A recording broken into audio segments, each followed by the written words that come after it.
নমস্কার বন্ধুরা, আজকে আমি দেখাবো আপনাদেরকে মুড়ি ঘন্ট বানানো। তো এখানে আছে একটা বড় পেঁয়াজ, একটা বড় টমেটো, 4 টুকরো আলু, আর এখানে আছে 8টা কোয়া রসুন, 1 টুকরো আদা, আর অল্প একটু গোবিন্দভোগ চাল, আর আছে এখানটায় 2খানা মাছের মাথা, মানে একটা বড় মাথা, সেটা 2 টুকরো করে আছে। এখানে ফ্রাই প্যানে আমি অল্প পরিমাণে তেল দিয়েছি, তেলটা গরম হয়ে গেছে। আর এখানটা আছে মাছের মাথাটা, আমি ভালো করে নুন হলুদ দিয়ে মাখিয়ে নিয়েছি। এবার এটাকে আমি ভাজতে দিয়ে দেবো।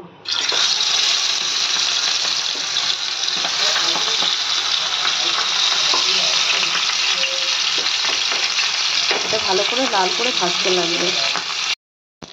এখানে মাছের মাথাটা ভালো করে ভাজা হয়ে গেছে, লাল লাল করে।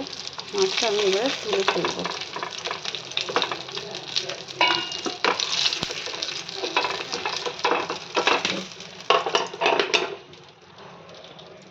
এই তেলের মধ্যে দিয়ে দেবো আমি গোটা গরম মশলা, আর দিয়ে দেবো একটা তেজপাতা। এটা ভালো করে হয়ে গেলে দিয়ে দেবো আলুগুলো।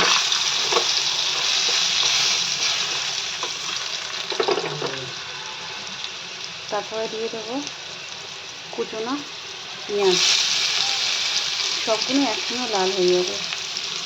আর এখানে রসুনটা আমি আস্তে আস্তে রেখেছি, রসুনটা আমি আস্তে আস্তেই দেবো। সব একসঙ্গে ভালো করে একটু লাল হবে। এইখানে আমার সব কিছু লাল হয়ে গেছে। এবারে দিয়ে দেবো আমি এর মধ্যে কুচনো টমেটো। আর এখানে আমি চালটা রেখেছিলাম ভালো করে ধুয়ে, এই চালটাও দিয়ে দেবো। এখানে দিয়ে একটু কিছুক্ষণ ভাজতে হবে। এখানে চালটা ভালো করে ভাজা ভাজা হয়ে গেছে। এবারে আমি দিয়ে দেবো এখানে এক টুকরো আদাটা ভালো করে আমি গ্রেট করে রেখেছিলাম, সেটা দিয়ে দিলাম। আর দিয়ে দিলাম একটা কাঁচা লঙ্কা। আর দিয়ে দেবো স্বাদ মতন 1 চামচ নুন, 1/2 চামচ গুঁড়ো লঙ্কা, 1/2 চামচ হলুদের গুঁড়ো, 1/2 চামচ জিরের গুঁড়ো, আর 1 চামচ চিনি। এই সব কিছু ভালো করে একটু নাড়াচাড়া করে আমি 1 বাটি জল দিয়ে দেবো। এটা ঝোল ঝোলও হয়, আবার মাখা মাখাও হয়, যে যেমন পছন্দ করে।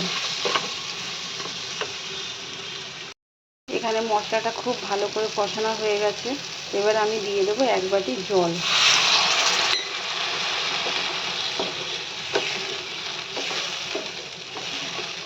জলটা ফুটে উঠলে দিয়ে দেবো মাছের মাথাটা।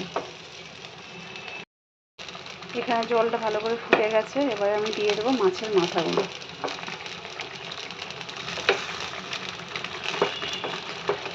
এটা আমি 5 মিনিট ঢাকা দিয়ে সেদ্ধ করতে দেব। এখানে আমার সব কিছু সেদ্ধ হয়ে গেছে ভালোভাবে, এটা পুরোপুরি হয়ে গেছে। এবার ঠিক নামাবার আগে আমি দিয়ে দেবো ছোটো চামচের 1 চামচ ঘি। এটা একটু ঝোল ঝোল রেখেছি, ঝোল ঝোল যেহেতু আমরা একটু পছন্দ করি। এটা শুকা শুকাও হয়, যে যেমন খেতে পছন্দ করে। তো বন্ধুরা, আজকে আমার রুই মাছের মাথার মুড়ি ঘন্ট পুরোপুরি কমপ্লিট। দেখতে পাচ্ছেন কত সুন্দর কালার এসছে।